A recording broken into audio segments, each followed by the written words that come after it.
My exact finances is not your business. She knew for a fact I had money because, again, I bought dinner, I did everything. Because I heard in the story where she said that we quarantined together during the pandemic, and I need to clear that up. Was the Chase loan, the approval of the 700,000, was that a real thing? I never went to my bank and needed to get approved for a loan. Getting up every morning, talking to your brother, who was on the phone? Was the proof of funds ever a issue? To the two accounts I let her know about, I had 5 altogether, but she had access to them. She was able to go to the bank, buy what she wanted when she wanted to buy it. Excruciating pain. She did admit to me that when she was pregnant, that was the other gentleman's kid, not mine. It was all signs, but I ignored them because she was my wife, and I'm just saying she's trying to work hard. You start taking care of somebody who don't appreciate it, and then you end up with a RESSA Tessa. This was a fucking crazy ride. I told her the truth. But I truly had no idea who the fuck I married.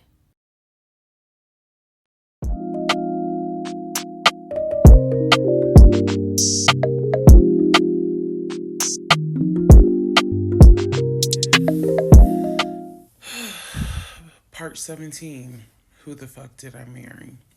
So, for context and just to clarify some stuff, going forward, I'm going to now call my ex-husband, I'm going to use the name that I call him in real life. So that way it clears up the whole fiance, boyfriend, husband, ex-husband thing. So, his name is Legion. Anyone that knows me will tell you that is what I call him. So Legion and I, when I left off at part 16, part 15, Legion and I got married January 5th of 2021. For the first 2 weeks, things were fine. We got into like a routine, basically. I would go to work, he would go to work. He was still leaving the house at around 6:15 every morning. He was still on the phone with his brother, the one that lived in Philly, every morning. That was their time to talk. From what I was told, the brother got off work. I guess he must have worked the third shift. And so he was getting off work as Legion was getting ready to go to work. So that was the perfect time for them to talk. He would talk to his brother in Baltimore and the brother in Augusta. Pretty much, just a quick phone call here and there, if not every day, every other day. So everything was pretty much the same. I would talk to my mom almost every day. I would talk to my aunt almost every day. So it was nothing to kind of, that's weird. That's what the morning routine was. He would talk. So I worked at Georgia State Patrol. And said this in a previous video, but again, there were things I said in previous videos that I remember saying, hey, remember that because it's going to come back later. So I worked at Georgia State Patrol. I had been working there for almost 8 years, 7 or 8 years by the time Legion got into the picture. He was fine with the fact that I worked within law enforcement. I'm not a trooper. I'm not a sworn officer. I'm a civilian. However, again, his dad was a retired police officer. So he was perfectly fine in the beginning with the fact that I worked for Georgia State Patrol. He had been to my office before. He had met some of my co-workers. Obviously, even with COVID, because I still had to go into the office 2 or 3 days a week, he had been up there. So the friend who took me to the hospital when I had my miscarriage has met him.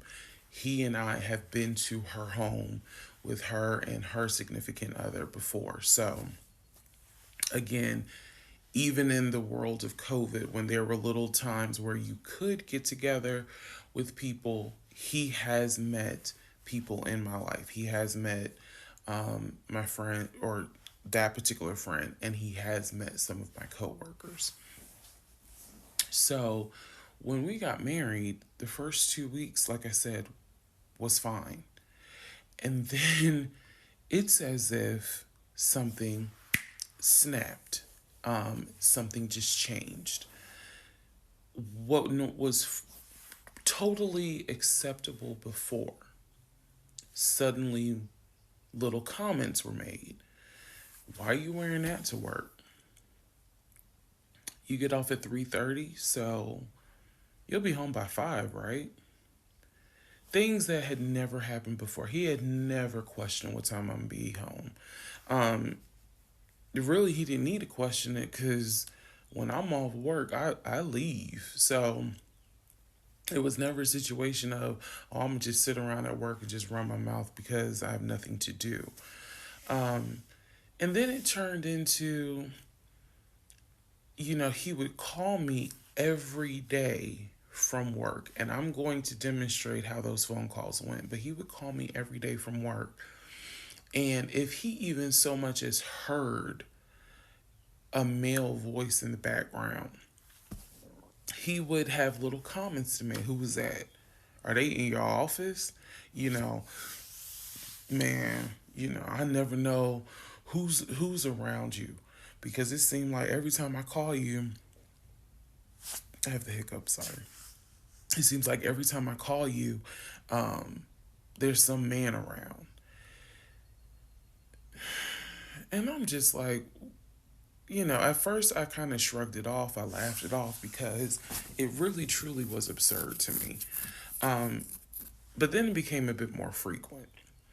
And so I really just didn't feed into it because I'm like, I don't know if this is some insecurity. I don't know if this is jealousy because nothing has ever been done to make you feel any sort of insecure type of way. I've never entertained another guy, never flirted with another guy. Like, I don't know where this is coming from. So it is also important to note we got married January 5th. Things started changing around 2 weeks later. And the reason why I know it's 2 weeks is because I had recorded an audio diary on January 21st is the date of the audio diary. And I talk about how maybe I had unrealistic expectations because it seemed as if things were changing with he and I. So 2 weeks pass, he starts making little comments. End of January comes, he informs me that he wants to start looking for a house again. I had no real desire to go through that process. So what he decides is that he's going to look for a house for us using his friend, the realtor, the one I did not meet. So he tells me that he and his friend have been talking and he's going to start looking at houses. And what he's going to do is basically, if he feels like it's a house I would like, then he wants to show it to me. Because he feels like, I know that your attitude really isn't, you're in the mood to look for a house. So I'm going to start looking. And then if I think it's a great house, then, you can come see it. And I remember thinking, that's not going to work. You're not going to choose a house without me. And he was like, no, I'm not going to choose the house, but I just think that, me and old boy have been talking. And so he has some houses that he is representing. He wants to show me. So why don't you let me look at it? And if it's worth the time, then I'll bring you to look at it. So he already had some sort of plan in place after talking to his friend about how he's going to start looking at houses. This is the end of January 2021. So I kind of threw my hands in the air and was just like, whatever, because I'm not getting emotionally involved in looking at houses. And for me, that's kind of what it was. I felt like I would see a house, I could picture us living there, and then it gets snatched away somehow, some way. I didn't want to go through that. So the reaction that he wanted, which was for me to throw a fit, I did not do. I was just like, okay, all right, like I trust you. And remember that I said the reaction he wanted because that's going to come back later. So he started looking at houses. Funny enough, the houses that he looked at, none of them I actually saw. But he would call me and say, I'm at this house in Sandy Springs with the realtor friend. Apparently his realtor friend's name was Scott, not to be confused with the other Scott, the one that was actually helping us that dropped us as clients. I want to make that clear. There were two Scotts. One is the realtor who was representing us, who said, hey, I need proof of funds. If you don't have those proof of funds, I cannot show you any more houses. The other Scott is his friend who he had talked to on the phone at least 50 to 100 times in front of me. That's the Scott that he said is going to show me this house in Sandy Springs. Apparently the house was like $800,000. So he was like, I think that if I like the house, then I'm gonna bring you out here so you can see it. All right. Now let's go into part 18. Okay, part 18. Who the fuck did I marry? So he starts looking at houses in Sandy Springs, Alpharetta area with his friend Scott. I did not see any of these houses. I did not go. I didn't want to go. So what was starting to change is, remember I said before, he would leave the house every day at around 6:15. He would be home every day between 3:30 and 4 o'clock without fail. It was so, I shouldn't say it was annoying, but I could set my clock by the fact that I would hear that garage door open between 3:30 and 4 o'clock every day that he went to work. Even during lockdown, he still had to go to work. His job was only locked down for maybe a week. For me, I was allowed to work from home, but unfortunately, I did not handle it well. And so I would fall asleep and not check email. So my boss was like, yeah, you're going to have to come back to the office because you're not trustworthy. And I wasn't. I mean, I would watch Netflix and not even be on my computer. So I had to start going back to work every day, 5 days a week. And I was, me and another lady were the only two in there because we were the only two who did not handle work from home properly. Anyway, that's another story. So Legion he started to not come home by 4 o'clock. He started to come home 5, 5:30, 6, 6:30, sometimes 7 o'clock. Because he was saying that he was looking at houses after work with his friend Scott. So it definitely was noticed that things are changing. And at this point, kind of emotionally and mentally, I was just like, I don't know what to do. This is the end of January. Remember, I told you in part 15, I got married January 5th. By January 31st, I kind of knew I was in trouble. And by the end of January, sure enough, I knew things were changing in a way that I was like,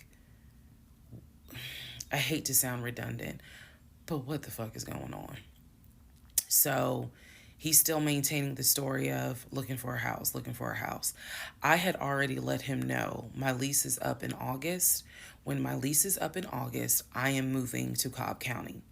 And then my attitude was kind of like, you can go with me or you can stay here. I don't care, but I'm moving. I'm leaving Clayton County. The reason why I was so adamant to move was not because of Clayton County. It was not because of the house that I was in. It was because Legion had started to create this narrative that he was beefing with my female neighbor. He was trying to get me to believe that my female neighbor to the left of me somehow was interested in him.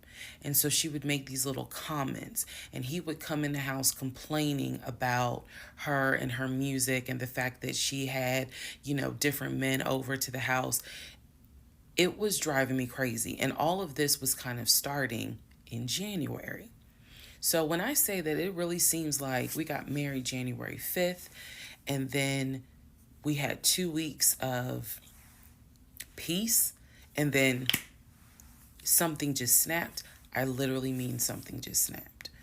So he's looking at houses. Now we're moving into February. February obviously is my birthday month. He did good. He did good to make Valentine. He went all out for Valentine's Day. He went all out for my birthday. My birthday and Valentine's Day are February 14th and February 15th. So he went all out on both days. Y'all ain't even gonna believe this story. But I said I would share even when it makes me look bad. So, the weekend after my birthday, and what I mean by that is if my birthday was on a Tuesday, we're talking about Saturday. The weekend after my birthday, he gave me money to go to the nail salon, go get a manicure and pedicure. So I leave the house. I take his car. His car was in the driveway. We had a key to each other's car because, again, we're married at this point. We're talking February 2021. So I take his car and I drive to the nail salon over in Morrow. I'm in the chair getting a pedicure, and I get a text message from my husband saying, someone was just at the house looking for you. And I'm like, who was looking for me? Who was it? And he said, I don't know. I think it was some, this is through text. I don't know. I think it was some dude you used to mess with. Okay. I was like, what are you talking about? He was like, I'm telling you, some guy just came to the house looking for you. I told him you were not here. So at this point, y'all, I'm in the chair at the salon. I'm freaking out because I'm like, who the fuck has the audacity to come to my home unannounced, uninvited, talking about they're looking for me? Especially because before I met my husband, I was working the last shift at Amazon as a part-time job. So I had not dealt with, dated anything with anyone for about a year before I met him in March of 2020. So I really was like, who the hell is this coming to my house? So I finished the pedicure. I head home. Once I get home, I'm like, what are you talking about? What happened? And so I'm frazzled in a way. And he's calm. He was like, yeah, it was a black Dodge Charger. They pulled into the driveway. They backed in. They backed in as if they had been here before. So clearly this was someone who's been to your house. He got out the car. He said, I opened the door and I went out there and I said, is there something I can help you with? And he said, the guy said, I'm looking for, and gave him my name. And he said, I'm sorry, she's not here. And he said, he was like, oh, okay. All right then. And just got in the car and drove off. And I was like, my brain stopped working because I'm thinking, who the heck could this be? A Dodge Charger? I was like, are you sure that it wasn't law enforcement? Like, was it the sheriff's office trying to serve me with a lawsuit for a credit card I didn't pay? He was like, no, he was in regular clothes. He was like, and it was not a police car. It was on a marked unit, basically. And so I'm just like, who the heck could this be? And he was like, I know who it was. And I said, who? He was like, I think it was your ex. I said, what ex? He was like, the one that you had dated for 2 years. Remember back in like part 3, part 4, I told y'all, he told me about his ex. I told him about mine. I thought we were being honest with each other. So now, fast forward to February 2021, and he's telling me, yeah, I think it was the ex that you had been dealing with for those 2 years before you met me. I said, so you think that he showed up to the house uninvited after 2 years? And he was like, well, whoever it was clearly was comfortable backing into our driveway, getting out the car, and was like, I'm here to see, and gave him my name. And so he was like, she's not here. Is there something I can help you with? And the guy was like, nah, it's cool. And then just got in the car and drove off. So, again, brain is like, who could this be? So then Legion says to me, you know what? The way that you reacting to this is real suspect. And I'm like, what are you talking about?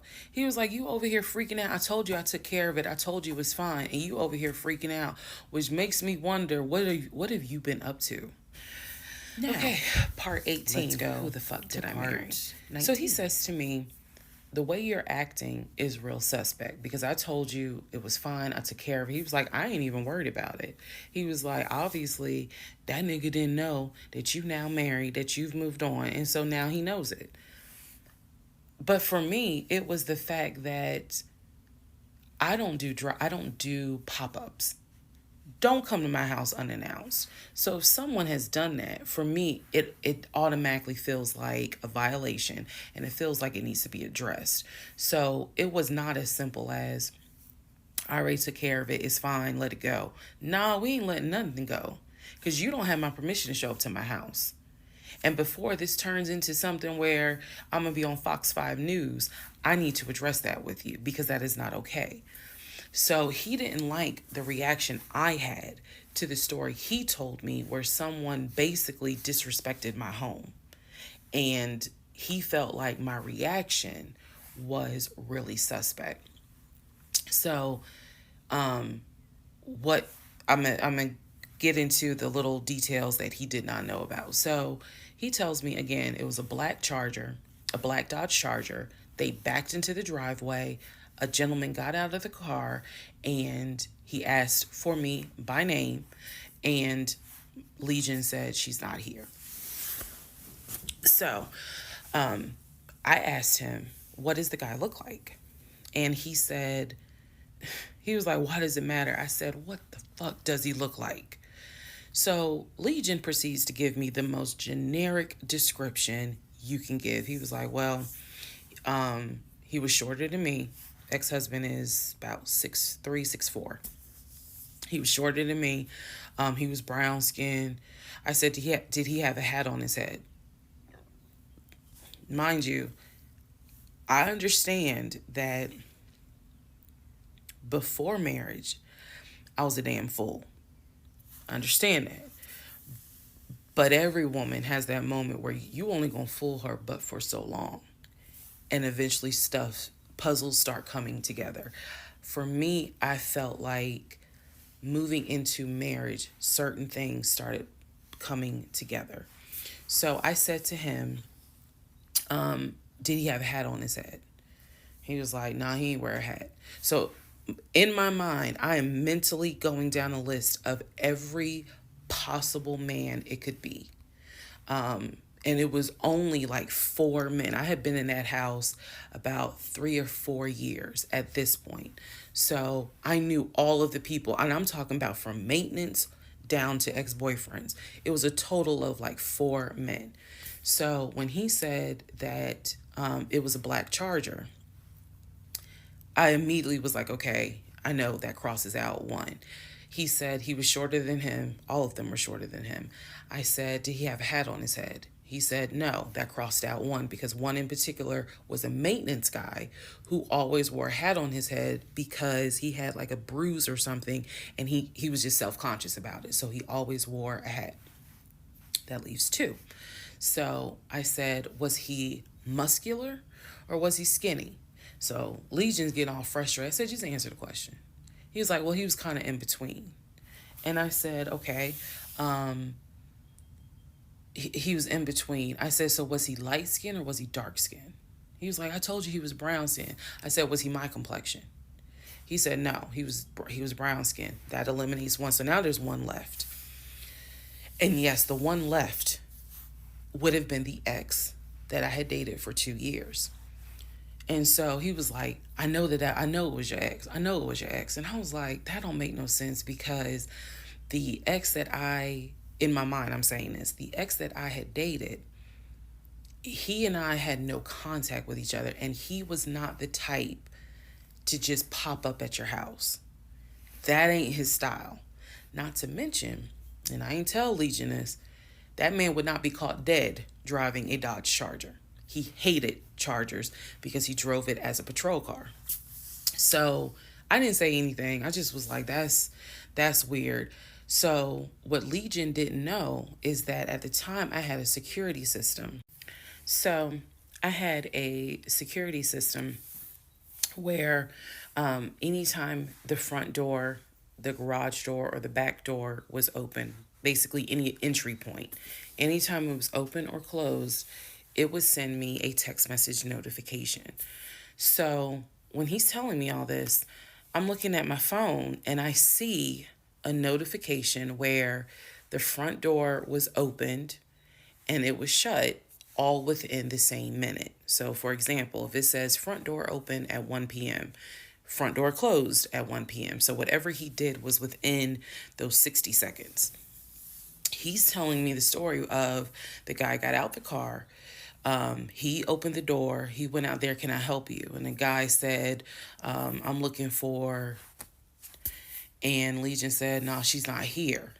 And so he said the guy kind of was like, okay. And he was like, all right, thank you. And got in the car and drove off. Legion has also told me that he watched him drive out of the neighborhood, which means because of the way the house was set up, the townhouse, he would have still been outside watching this. I could be wrong, but something in me was like, that would take more than 60 seconds. So for the door to have been open and shut within the same 60 seconds, I was like, okay. So also what he didn't know, we didn't have a Ring door camera, but my neighbor did. And her Ring door camera caught my driveway. The view of the camera could see my driveway as well as her driveway. And so whoever was coming in the door, our driveways were right next to each other. And then on the other side of it was the grass. So it was a perfect view of my driveway. So she, I had texted her and I said, hey, were you home? I think I texted her the next day because I said, were you home on Saturday? And she said, no, I wasn't. What's up? Everything good? And I said, can you look at your security system and see if there was a car that came to my house at such and such time? And I know I did not tell her the reason I was asking, but I was like, is there any way that your security camera caught if someone came to my house at this time on Saturday? She's like, yeah, sure, I'll look. And so maybe about a couple of hours later, she texted me back and said, hey, I looked at the camera, but I didn't see anything. And I said, okay, by any chance, did it catch if someone maybe walked up the driveway? Like maybe it wasn't a car in the driveway, but someone walked up. She said, I didn't see anything with your driveway yesterday. So I said, okay. And I knew that something in me, again, was like, nobody came to the house. So now here we are, a month and a half married. And now is when I'm like, why the fuck did he make that up? Because no one came to the house. No black Charger came to the house, backed into the driveway. Nobody got out the car and asked for me. Nobody was looking for me. So now I was sitting in the bedroom thinking through all this, and I'm like, why the fuck did he make that up? Because that's what happened. I'm looking at the text messages on my phone where he's telling me someone just came to the house looking for you. But no one came. So what was the purpose of that? And then something said to me, something in me said, he wanted to see your reaction. He just wanted to see the reaction. You had been too calm, and so he wanted to see a reaction. So this man gaslit me like I was Georgia Natural Gas just to get a reaction. Welcome ladies and gentlemen, to part All 20. right, part 20 of Who the Fuck Did I Marry? So, after the black Dodge Charger incident, things were quiet. Legion was fine. Legion slept just fine.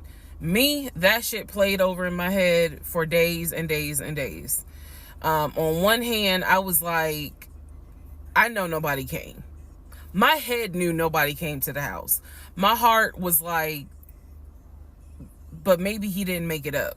So the head and the heart were absolutely playing a tug of war, because again, I really couldn't fathom that he was making it up.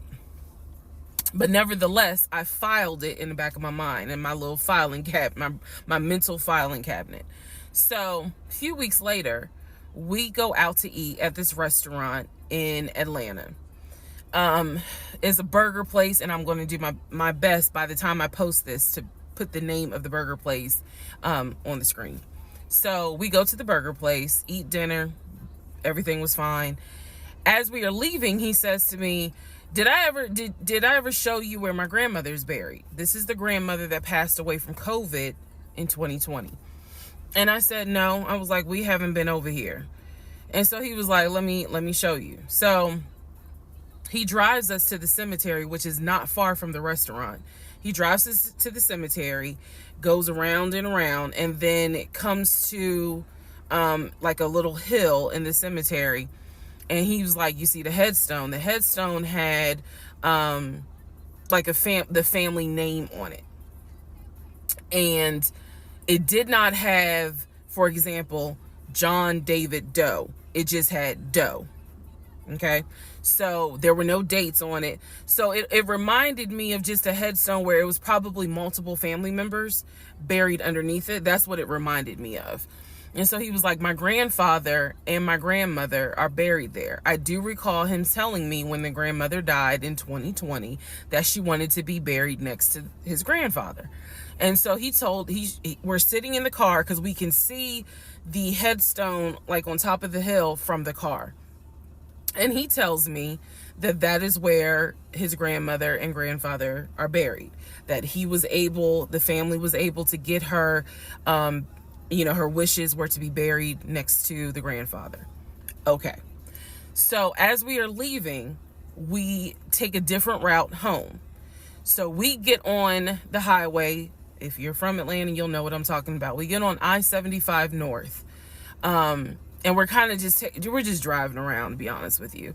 But we're taking the scenic route. We get on I-75 North because the reason why I remember is because when you're on I-75 North going towards Atlantic Station, on the right-hand side, you will see the Varsity. You'll see all these tall skyscraper buildings. One of the buildings has the letters NCR on the building. As we're coming up towards the building, he says to me, do you see the NCR building? I said, yeah. He said, the building behind it, my job bought that building. That's where we're going to have, we're setting up operations. And I was like, why the hell would y'all buy a condiment company in downtown Atlanta? He was like, no, we're not doing production there. It's just going to be offices, and that's where we're going to handle like the business portion. The production is still being done in Gwinnett County out in Duluth. And so I was like, oh, okay. He was like, that's where I keep the company car. So I was like, the company car? I said, aren't you supposed to be bringing the company car home? And he was like, I don't want to bring the company car home because it's Clayton County and it's a $90,000 car. And I don't want no problems. So he's telling me that he keeps the company car at the building downtown Atlanta that's behind the NCR building. I barely could see what building he's talking about, but he was like, it's the building right behind it. And so he's telling me that that's where his office is. So I said to him, take me to your office. I know it's a Saturday, but shit, you wanted the VPs, right? So take me to your office. No, I had not been to his office simply because, again, COVID. So I was like, take me to your office. And he was like, I can. He was like, that's no problem. So do I have the other phone? I do. So y'all are in luck. So I can maybe reenact how this goes. So He gets off the exit and starts driving towards the NCR building.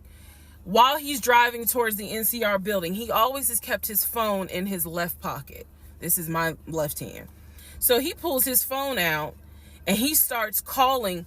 He tells me he's calling Willie. Willie is supposed to be the head of security. So he's saying, let me call Willie real quick to make sure that the building's open. So he proceeds, this is another phone, but he proceeds to go ahead and call Willie. We're still driving, by the way. We're still driving. I'm on the phone, scrolling through Facebook, trying to figure out some random shit. But he's driving with the phone up to it. So, driving with the phone, next thing I hear, "Hey, Willie, it's Legion. Hey, how's it going? I'm good. Hey, is the building open? No, I just want to take my wife up there so she can see it and see my office. Are you up there right now? You're not? Okay, is Mr. Justin working? Okay. So is there anybody up there that can physically open the building? Because I don't think my badge is going to get me at least in the front door because of it's on the weekend lock. Okay. Okay. All right, let me know. All right. Thank you, Willie. Bye. Y'all see how I did that? He's having this whole conversation while I'm sitting in the passenger seat. So then he gets off the phone and he says to me, Willie is not working and Justin apparently called out sick. So the building is locked and my badge won't get us in the front door. He was like, Willie's going to see if there's someone else that can open the front door so we can actually get in. He's like, my badge will get us on the floor, but it will not get us in the front door. No one ever called. So when he's getting off the highway, he basically turns onto Spring Street. Again, there's all kinds of shit I distinctly remember. He turns onto Spring Street so that he can then get on 75 South so we can go home. Never saw the office that day. But again, this is where he's saying that he keeps the company car. So when we get to part 21, I'll kind of go into detail about the whole company car a little bit more. Thank you.